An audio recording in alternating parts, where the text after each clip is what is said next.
बिस्मिल्लाहिर्रहमानिर्रहीम। अस्सलाम वालेकुम viewers, my name is Shaz Waheed. आज की वीडियो में हम नेक्स्ट JSX को डिस्कस करने जा रहे हैं।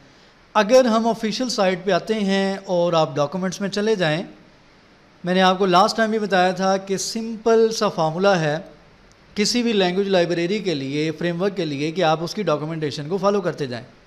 अगर हम यहाँ पे डॉक्स में आते हैं और डॉक्स में अगर मेन कॉन्सेप्ट्स में मैं आता हूँ तो फर्स्ट वन हमारे पास यहाँ पे सेक्शन था हेलो वर्ल्ड का, जो कि हम लास्ट टाइम डिस्कस कर चुके हैं कि अगर तो हमने रिएक्ट JS में हेलो वर्ल्ड राइट करना है तो किस तरीके से करेंगे। जिन्होंने वीडियो नहीं देखी वो प्ले लिस्ट को देख लें, उनको वहाँ पे इसकी वीडियो भी मिल जाएगी। नेक्स्ट मैं मूव करता हूँ JSX। अब बहुत से स्टूडेंट्स ऐसे हैं जिनके माइंड में अभी तक बहुत ज़्यादा कन्फ्यूजन चल रही होगी कि JSX क्या बला है, ये क्या चीज़ है, इसको किस तरीके से राइट करेंगे। बहुत सी चीज़ें आपके माइंड में होंगी, लेकिन at the end of this video आपकी सारी की सारी जो कन्फ्यूजन हैं वो दूर हो जाएंगी। ठीक है, इसलिए वीडियो को लास्ट तक देखिएगा, क्योंकि इसमें बहुत सी चीज़ें मैंने डिस्कस करनी है JSX को लेके, और आपको उम्मीद है सारे का सारा कॉन्सेप्ट क्लियर हो जाएगा। और वीडियो के लास्ट तक आप लोग खुद से ये बोलेंगे कि ये तो कुछ भी नहीं था, हम ऐसे ही परेशान हो रहे थे। चलें आइए वीडियो की तरफ चलते हैं। अगर JSX की बात की जाए तो हमें आइडिया है, यहाँ पे डिटेल भी लिखी है। अगर JSX के इंट्रोडक्शन की बात की जाए तो हमें पता है कि जावा स्क्रिप्ट एक्सटेंशन है। हम क्या करते हैं, हमारे पास नॉर्मली अगर मैं यहाँ पे ऐप में आता हूँ, जो कि हमने लास्ट टाइम ऐप क्रिएट की थी, और इसको मैं ओपन विद कोड करता हूँ, VS कोड में मैं इसको ओपन कर लेता हूँ। ये मैंने ऐप को VS कोड में ओपन कर लिया है, ठीक है, जो कि हमने लास्ट टाइम क्रिएट की थी, हमारी जो सबसे पहली ऐप थी। अगर मैं यहाँ पे इसको रन भी कर लूँ ताकि हमारे पास यहाँ पे जो हमारा लोकल होस्ट है वहाँ पे हम देख लें इसकी आउटपुट प्रॉपरली आ रही है, तो मैं यहाँ पे npm को भी स्टार्ट करूँगा। यहाँ पे मैं राइट करता हूँ npm स्टार्ट, और उसके बाद हम इसको एंटर करते हैं और ये कुछ सेकंड में ओपन हो जाएगा, या 1 से 2 मिनट इसको लगेंगे। उतनी देर हम यहाँ पे आते हैं दोबारा से JSX जावा स्क्रिप्ट एक्सटेंशन। अगर तो बात की जाए, हमने लास्ट टाइम डिस्कस किया था कि हमारे पास यहाँ पे index.js के नाम से एक फ़ाइल थी, हमारे पास app.js के नाम से एक कंपोनेंट था। इसी तरीके से अगर हम बात करते हैं पब्लिक की, और हमारे पास यहाँ पे index.html के नाम से एक फ़ाइल थी। ठीक है, इन 3 फाइल्स को हमने यहाँ पे डिस्कस किया था लास्ट टाइम। अगर तो index.html की बात की जाए तो सिंपल इसके अंदर हमें पता था कि हमारे पास यहाँ पे एक डिव है और उसके ऊपर आईडी हमने यूज़ की थी, ये हमें आइडिया है ऑलरेडी। ठीक है, मैं इसको क्लोज कर देता हूँ, मैं आता हूँ index.js की फ़ाइल में। ठीक है, ये हमारे पास यहाँ पे रेंडर किया जा रहा है, यहाँ पे बेसिकली किसको, ऐप के कंपोनेंट को। अब ऐप का जो कंपोनेंट है, जो हमने ऐप यहाँ पे क्रिएट की थी, उसके अंदर ये पहले से क्रिएट किया हुआ कंपोनेंट था। अब हम यहाँ पे देखेंगे कि हम अपनी मर्जी से अगर कोई भी कंपोनेंट ऐड करना चाहते हैं, किसी भी कंपोनेंट को खुद से राइट करना चाहते हैं, तो किस तरीके से करेंगे। आज की वीडियो में बेसिकली हमारा ये मकसद है, और साथ साथ हमने ये डिस्कस करना है कि JSX बेसिकली क्या है और उसका मकसद क्या है।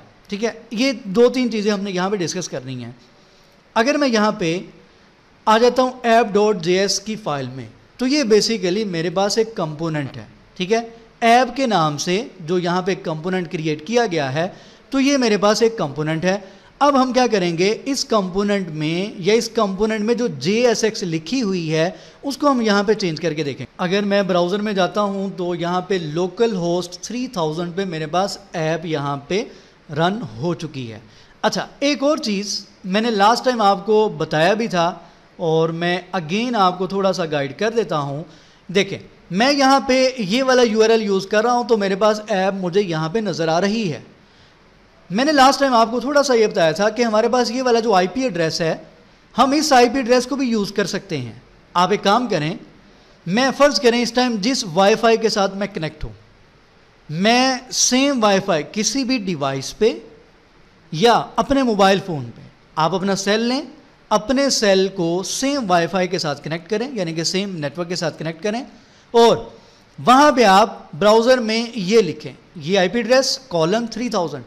तो आपकी यही वाली जो ऐप है, यही वाली ऐप जो जो आप यहाँ पे चेंजेस करते जाएंगे आपके मोबाइल में वो वहाँ पे चीज़ें रिलोड होती जाएंगी, यानी कि अपडेट होती जाएंगी। तो ये बेसिकली नेटवर्क का ये हमें फ़ायदा है कि अगर आप सेम नेटवर्क में मौजूद हैं तो आप इस IP एड्रेस को यूज़ करते हुए अपनी ऐप को आप एक्सेस कर सकते हैं, कोई इशू नहीं है। बहरहाल मैं इसको फ़िलहाल यहाँ से कर देता हूँ क्लोज़।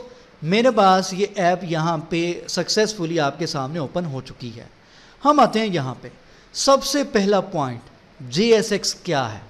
हमें तो पता है जावास्क्रिप्ट एक्सटेंशन है, अभी तक हमें इतना पता है कि जावास्क्रिप्ट एक्सटेंशन है। देखें ये मेरे पास एक फ़ाइल है app.js के नाम से, ठीक है। अगर इस फाइल की बात की जाए तो यहाँ पे लोगो को इंपोर्ट किया गया, ये यहाँ पे सबसे पहली लाइन। उसके बाद इंपोर्ट किया गया app.css को, यानी कि CSS की जो फाइल है। अगर मैं यहाँ पे आता हूँ app.css की फाइल में, अगर मैं इस पर क्लिक करता हूँ, इसको ओपन करते हैं, तो हमारे इस पेज पे जितनी भी CSS यूज़ की गई है बेसिकली वो वाली जो CSS है वो app.css की फाइल से ही आ रही है। अब मैं CSS की बात क्यों कर रहा हूँ या HTML की बात मैं क्यों करूँगा, वो इसलिए कि JSX कुछ नहीं है। परेशान तो होना ही नहीं, HTML CSS आती है, जावास्क्रिप्ट की बेसिक्स का आइडिया है, JSX लिखना आपके लिए मसला कोई नहीं है। JSX कुछ नहीं है, बेसिकली HTML ही है। मोर देन 90% आप कह सकते हैं HTML है। बहरहाल ये मेरे पास यहाँ पे CSS की फाइल है। मैं अपनी ऐप में जितनी भी चेंजेस करूँगा, जितनी भी स्टाइलिंग करूँगा, मैं अपनी app.css की फाइल से करता जाऊँगा। किस तरीके से वो अभी देखते हैं नेक्स्ट। फिलहाल मैं दोबारा आता हूँ app.js की फाइल। अब इस कोड को थोड़ा सा समझना है, इसमें कुछ भी मुश्किल नहीं है। हमने ये देख लिया जी, यहाँ पे लोगों का इंपोर्ट किया गया, app.css की जो फाइल है उसको इंपोर्ट किया गया। यहाँ पे लिखा हुआ है जी फंक्शन, उसके बाद ऐप। तो बेसिकली React.js में कंपोनेंट्स को क्रिएट करने के दो मेथड्स होते हैं। आप कंपोनेंट को फंक्शन के ज़रिए भी क्रिएट कर सकते हैं, आप कंपोनेंट को क्लास नेम के ज़रिए भी क्रिएट कर सकते हैं, यानी कि क्लासेस के ज़रिए भी क्रिएट कर सकते हैं। तो यहाँ पे बाय डिफ़ॉल्ट जो हमने ऐप क्रिएट की उन्होंने फंक्शन को यूज़ किया। इट मीन्स कि फंक्शन के ज़रिए किसी भी कंपोनेंट को क्रिएट करना ज़्यादा बेस्ट वे है, तो इस वजह से उन्होंने यहाँ पे फंक्शन को यूज़ किया। हम भी फंक्शन को ही नेक्स्ट यूज़ करेंगे।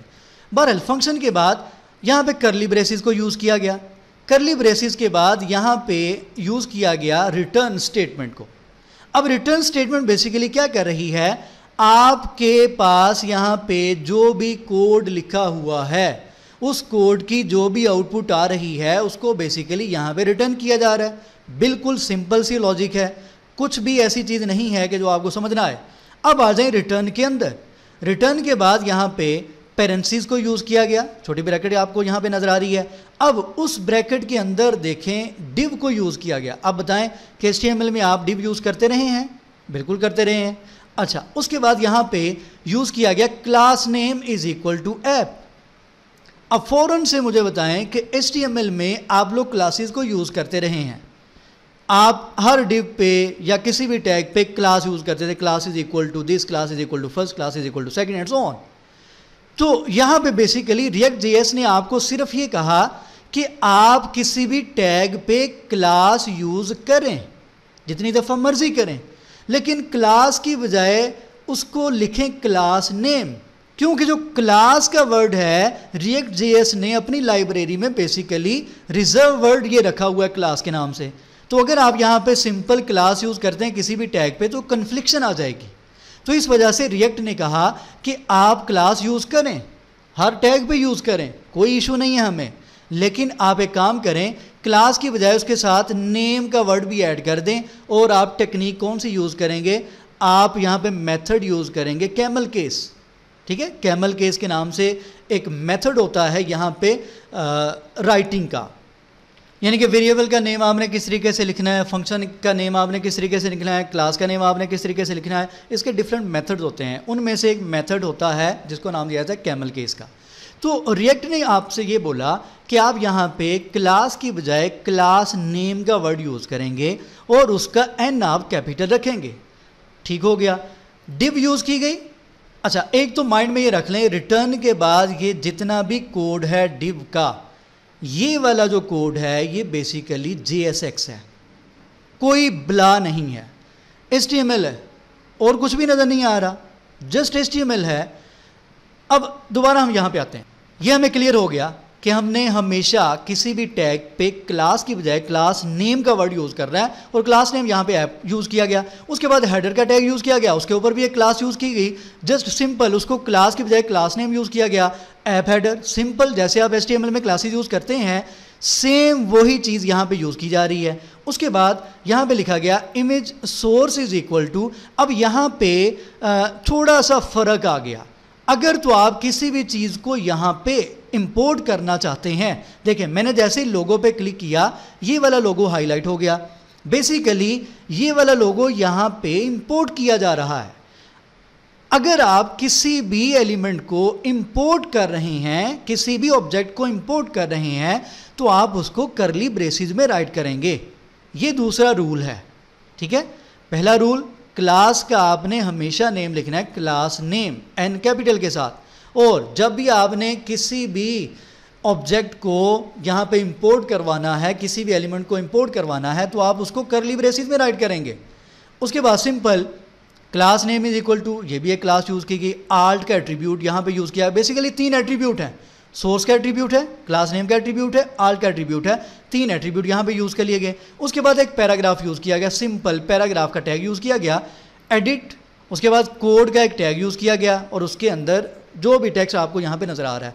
आप मुझे फ़िलहाल ये बताएं कि यहाँ तक जितना भी आपने कोड देखा है, अभी तक आपको HTML के अलावा कुछ नज़र आया हो? कुछ नज़र नहीं आया, तो यही JSX है। कोई भी ये ऐसी चीज़ नहीं है कि आप सोच सोच के परेशान हो जाएंगे JSX क्या है, इसको कैसे लिखना है। नेक्स्ट चलते हैं। नेक्स्ट हमारे पास यहाँ पे एंकर टैग है, ये एंकर टैग, ठीक है जी। एंकर टैग के अंदर भी क्लास नेम यूज़ किया गया, href का एट्रीब्यूट यूज़ किया गया जो कि नॉर्मली करते हैं, टारगेट का एट्रीब्यूट यूज़ किया गया जो कि हम नॉर्मली HTML में करते हैं, rel के नाम से एक एट्रीब्यूट यूज़ किया गया जो कि हम नॉर्मली करते हैं HTML में। उसके बाद यहाँ पे टेक्स्ट राइट कर दिया गया, हेडर का टैग क्लोज कर दिया गया, डिव का टैग क्लोज कर दिया गया, और ये आपके पास आउटपुट आ रही है। आप मुझे सिर्फ 5 सेकंड में ये बताएं इस पूरे JSX के कोड में कौन सी ऐसी चीज़ है जो कि हमने पहले नहीं पढ़ी या जो हमने HTML में प्रैक्टिस नहीं की। जिन्होंने HTML में प्रैक्टिस नहीं की वो काइंडली HTML की प्रैक्टिस कर लें तो ज़्यादा बेहतर होगा। बहरहाल किया क्या, HTML का कोड उठा के रिटर्न के अंदर प्लेस कर दिया गया, रिटर्न के ऊपर एक फंक्शन यूज़ कर लिया गया। ये अब क्या हुआ, ये बेसिकली यहाँ पे HTML और जावास्क्रिप्ट को मिक्स कर दिया गया। अब मिक्सिंग भी कैसी है, यहाँ पे मुझे मोर देन 90% तो HTML का कोड नज़र आ रहा है, ठीक है। ये सारे का सारा HTML का कोड है। हम यहाँ पे अपनी मर्जी का कोड भी राइट कर सकते हैं। किस तरीके से, अभी वो देखते हैं। फॉर एग्जांपल मैं इसको यहाँ से कट कर देता हूँ, इसको मैंने कट कर दिया, मैं यहाँ पे राइट करता हूँ, फ़र्ज़ करते हैं H1 इस तरीके से, और मैं राइट करता हूँ जी आई एम राइटिंग JSX, कि मैं यहाँ पे JSX राइट कर रहा हूँ। इसको मैं सेव करता हूँ। अगर आप सेव करने के बाद जैसे ही टर्मिनल को ओपन करते हैं तो आपको यहाँ पे स्टेटस नज़र आएगा कंपाइलिंग, ठीक है। कुछ सेकंड लगते हैं कंपाइल होने में, और ये ऑटोमेटिकली यहाँ पे आपका जो पेज है ये रिलोड हो चुका है। आप मुझे सिर्फ इतना बताएं कि मैंने यहाँ पे कौन सा ऐसा काम किया है जो कि आप लोगों ने पहले नहीं पढ़ा हो। मैंने एक टैग यूज़ किया है, सिंपल सी बात है, मैंने एक टैग यूज़ किया है। HTML में आप टैग यूज़ करते रहें, ये कुछ नहीं है, ये JSX है जी, ये JSX है। आप HTML का टैग यूज़ कर रहे हैं, JSX है। आपके पास यहाँ पे आउटपुट आ रही है, नॉर्मल आउटपुट आ रही है। अगर सपोज मैं यहाँ पे एक काम करता हूँ, मैं अगेन यहाँ पे एक पैराग्राफ राइट करता हूँ इस तरीके से, और मैं यहाँ पे कुछ भी राइट कर देता हूँ, suppose hello I am learning React.js, ठीक है जी। स्पेल वगैरह जो भी अब आप लोग देख लीजिएगा। अच्छा, अब एक चीज़ है, मुझे एरर मिल रहा है, ठीक है। ये देखें, मुझे यहाँ पे प्रॉब्लम्स एरर आ रहा है, और फ़ौरन से आपकी जो फाइल है उसका जो कलर है वो भी चेंज हो चुका है, ठीक है। ये देखें, ये मुझे यहाँ पे एक प्रॉब्लम, एक एरर आ गया है। ये क्या एरर है, React.js का रूल है कि अगर आप मल्टीपल टैग्स या मल्टीपल एलिमेंट्स को यूज़ करना चाहते हैं तो आप एक काम करें, उसको एक कंटेनर के अंदर प्लेस करें, इस तरीके से यूज़ ना करें। तो मैं यहाँ पे क्या करता हूँ, मैं यहाँ पे सिंपल यूज़ करूँगा डिव, और इसको हम यहाँ से क्लोज़ करते हैं यहाँ पे आके मैं इसको पेस्ट करता हूँ। अब देखें फ़ौरन से यहाँ से जो रेड टाइटल हुआ था वो रिमूव हो चुका है, नॉर्मल हो चुका है। ठीक है, अगर मैं इसको सेव करता हूँ, अगेन इसको हम सेव करते हैं और हम टर्मिनल में आते हैं, तो हम यहाँ पे देख सकते हैं कि अब हमारे पास एरर रिमूव हो चुका है और मेरे पास यहाँ पे एक पैराग्राफ प्रिंट होके आ चुका है, hello I am learning react JS. तो यहाँ पे कुछ रूल्स हैं, जस्ट आपने उन रूल्स को फॉलो करना है और यहाँ पे कोई भी ऐसी चीज़ नहीं है कि जो हमें यहाँ पे समझना है। ये बेसिकली मैं जितना भी कोड राइट कर रहा हूँ ये बेसिकली JSX है। अब मुझे तो इसमें कोई मुश्किल चीज़ नहीं लग रही, आप लोगों को अगर लग रही है तो आप मुझे ज़रूर बताइएगा। मुझे अभी तक कुछ भी ऐसा नहीं लगा कि जो चीज़ समझ में ना आए। सिंपल मैं टैग्स राइट कर रहा हूँ, बहुत सी चीज़ें यहाँ पे की जा सकती हैं। हम यहाँ पे वेरिएबल्स को यूज़ कर सकते हैं, हम यहाँ पे लूप्स को यूज़ कर सकते हैं, कंडीशन स्टेटमेंट्स को यूज़ कर सकते हैं, बहुत सी चीज़ें हैं, एक्सप्रेशन को यूज़ कर सकते हैं। वो मैं इंशाल्लाह नेक्स्ट वीडियो में बताऊँगा। JSX को मैं यहीं पे एंड नहीं करूँगा, इसके अंदर मज़ीद मैंने कुछ चीज़ें ऐड करनी है, अभी मैं इस वीडियो में नहीं कर सकता। उसकी रीज़न ये है कि वीडियो बहुत ज़्यादा लेंथी हो जाएगी। लास्ट पे मैं एक पॉइंट यहाँ पे बताऊँगा और उसके बाद इंशाल्लाह नेक्स्ट वीडियो में हम यहीं से कंटिन्यू करेंगे और इसमें मज़ीद देखेंगे कि हम JSX को किस तरीके से राइट कर सकते हैं और JSX में क्लास को कैसे यूज़ करेंगे और मज़ीद एक्सप्रेशन को किस तरीके से यूज़ करेंगे, इंशाल्लाह नेक्स्ट वीडियो में देखेंगे। अभी के लिए लास्ट पॉइंट, ये हमारे पास यहाँ पे जो हमारी ऐप है ये आपके सामने, इसकी आउटपुट हमें नॉर्मल मिल रही है।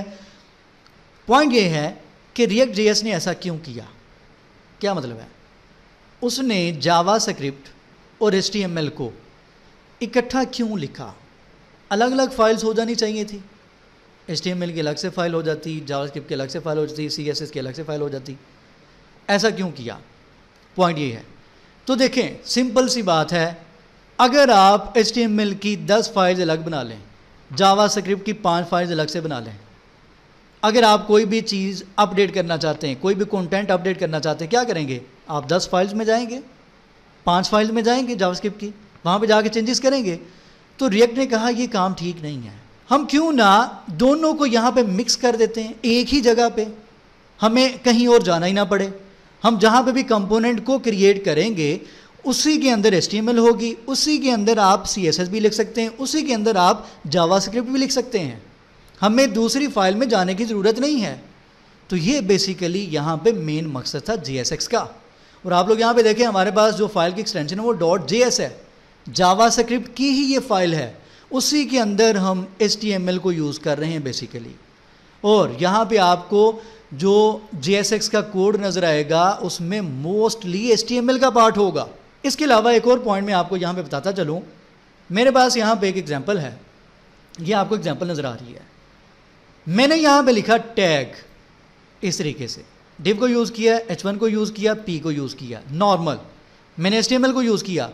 रिएक्ट JS का जो प्री प्रोसेसर है जो इन सारी चीज़ों को ट्रांसलेट कर रहा है वो कुछ और ही कर रहा है, वो बहुत कुछ कर रहा है। क्या मतलब है, इधर आते हैं, मैंने लिखा ये वाला टैग div, मैंने लिखा हेलो जावा टी पॉइंट सपोज, मैंने ये एक एग्जांपल लिख दी है। बेसिकली जो हमारे पास रिएक्ट JS का प्री प्रोसेसर जिसको नाम दिया जाता है बेबल का, ठीक है, BABEL, आप लोग सर्च भी कर सकते हैं बेबल, वो क्या कर रहा है, वो हमारे टैग्स को, हमारे कोड को कोरेस्पोंडिंग जावास्क्रिप्ट में कन्वर्ट कर देता है। मैंने HTML का टैग ही लिखा है लेकिन बेबल ने क्या किया, उसने उस चीज़ को इस तरीके से कन्वर्ट कर दिया है जावास्क्रिप्ट की फॉर्म में। अब देखें ये चीज़ मुश्किल लग रही है ना, ये आसान है। तो रिएक्ट JS ने आपको कहा कि आप परेशान ना हो, आप HTML लिखो, बाकी काम मैंने खुद करना है, मैंने उसको किस तरीके से ट्रांसलेट करना है, कैसे कन्वर्ट करना है, वो मेरा काम है। तो ये हमें यहाँ पे बेसिकली सबसे बड़ा एडवांटेज है कि हम यहाँ पे सिंपल सिंटेक्स राइट करेंगे, बेबल का जो प्री प्रोसेसर है वो उसको कन्वर्ट खुद ही कर लेता है। ठीक है, तो इस पॉइंट के साथ मैं फ़िलहाल इस वीडियो को यहीं पे स्टॉप करता हूँ। नेक्स्ट वीडियो में हम यहीं से कंटिन्यू करेंगे, स्टाइलिंग कैसे करते हैं, JSX में जावास्क्रिप्ट को कैसे यूज़ करेंगे, एक्सप्रेशन को कैसे यूज़ करते हैं, क्लासेस को कैसे यूज़ करते हैं, 2 से 4 पॉइंट हैं जिनको इंशाल्लाह मैं नेक्स्ट वीडियो में डिस्कस करूंगा। अभी तक के लिए इतना, दुआ में याद रखा करें और चैनल जिन्होंने सब्सक्राइब नहीं किया सब्सक्राइब करें। किसी भी किस्म की कोई भी कन्फ्यूजन हो वीडियो के नीचे आप कमेंट कर सकते हैं। अल्लाह हाफ़िज़ नासिर।